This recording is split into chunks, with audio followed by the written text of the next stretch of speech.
sa inyo mga Tadsanian. So it's me again, Tads Mania. I'm back after 3 years. So yung dati kong YouTube channel is di ko na mabuksan. So gumawa ko ng panibago and then panibagong content po tayo. So magtatanong tayo ng mga random girls or peoples kung agree ba sila sa 299 engagement ring. So tara. Tara tanungin natin yung nakaupo dito sa Maria.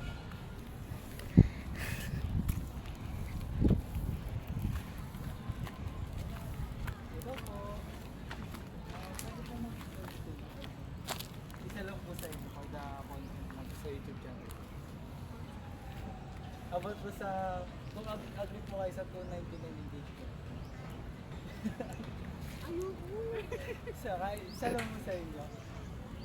Kayla, ikaw na. Ikaw na. Ayoko. Ikaw na. Kayo na lang po ma'am. Sige. Sagit lang naman po eh. Tapos sasabihin ko kung bakit. Tapos ulitin mo. Sige ma'am, kayo na lang po. Huwag mo kayo maya. Supportahan nyo na lang yung classmate niyo po. Sige ma'am. Sige ma'am, ano pong name niyo?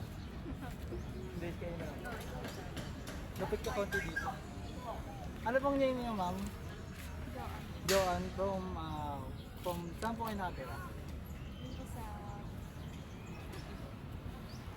dormitory po. Okay. Sa New Era po kayo nag-aaral.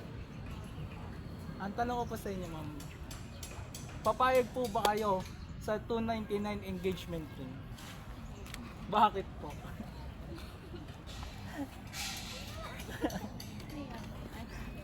Kasi syempre kung mahal niya naman, kung mahal naman ng boy yung girl, dapat kailangan niya rin mag-effort. Kung kaya niya naman, pa-afford naman. Okay. So yun lang. Okay. Salamat po ma'am. Thank you very much po. So ayun, pangalawang tao tatanungin natin. So ma'am, ano pong name niyo? Jessica from saan po? POC. So ano po pinagkakabalaan po? Estudyante. So ma'am, tanong ko lang po sa inyo is, papayag po ba kaya sa 299 engagement ring? At bakit? Ayun. Lapit mo dito. Yes. Yes, bakit po ma'am? Ano hindi naman sapatan din siguro yung presyo ng engagement. Especially engagement ring pa lang naman yun. Parang kumbaga may wedding ring pa, pwede na lang doon na lang bumawal. Sa bagay. Sige ma'am, thank you po. Let's go! Po sa, so yun guys, sa pangatlong tao na po tatanungin natin. Ma'am, ano pong name? Niro? From saan po ay nakatulong? Dito lang po sa QC. So ma'am, tanong ko lang po sa inyo. Papayag po ba kaya sa 299 engagement? At bakit? 299? Yes. Okay lang, basta maganda yung ring. Saka hindi nag-stay. Hindi lang. Ikaw? Kayo mo ma'am, ano bang name niyo? Depende. Depende. Parang ano, ayun ba yung about sa 8 years na? 8 years na relationship. Or hindi, like 8, 9 to 9 months. 299 po. Okay siya for me. Basta yung ano, depende naman sa parang yung ano ng guy, kung ano lang yung kaya. Saka kung ano, like yung thoughts na binili ko siya para sa girlfriend ko kasi gusto ko session. Salamat po. So yun guys, pang-apat na babae na pagtatanungin natin. So ma'am, ano pong name niyo? Since po, Sa tagasan po kayo?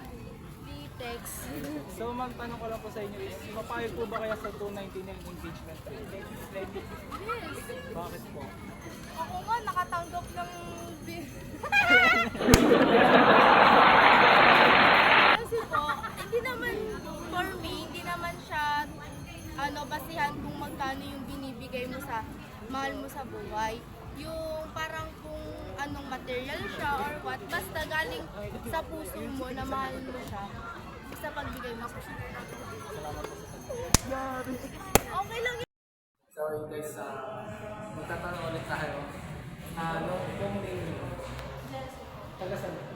Ano, dyan lang sa So yung tanong ko lang po sa inyo, papayag po ba kayo sa 299 engagement? siguro ano, kasi din lang nila sa akin yan before, pero hindi ko naman siya sinabi.